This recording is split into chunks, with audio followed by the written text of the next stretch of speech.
Let's cross now to Gulliver Cragg, who's in Brzezinski on the border.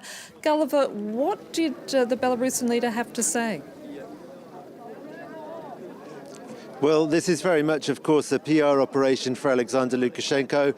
He wants to paint Europe as the villain of the peace and Belarus as the country that is really trying to help them. And judging by the reactions from migrants here, the main takeaway that the ones we spoke to anyway got was that Alexander Lukashenko said that he was going to negotiate with countries like France and Germany and get them to take migrants.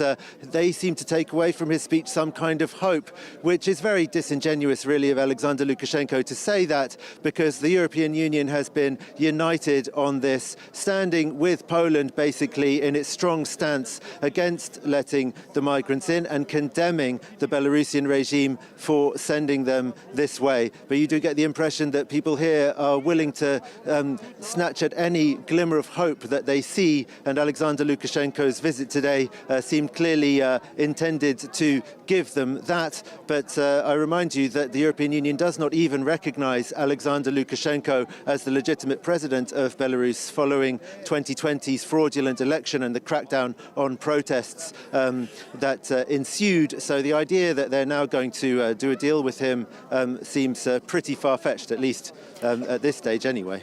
Gulliver, what is the situation like for those remaining migrants on the border?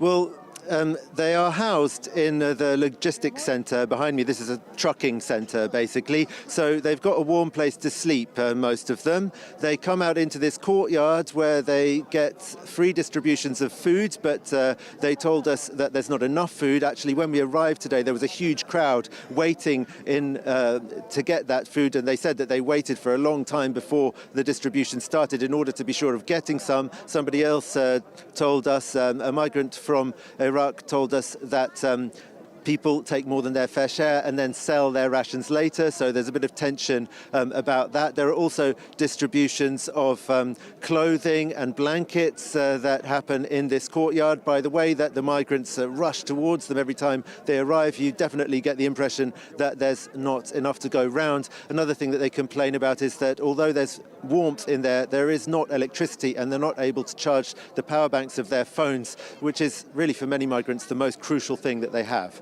Gulliver Cragg reporting there from Brzezinski. Thank you so much.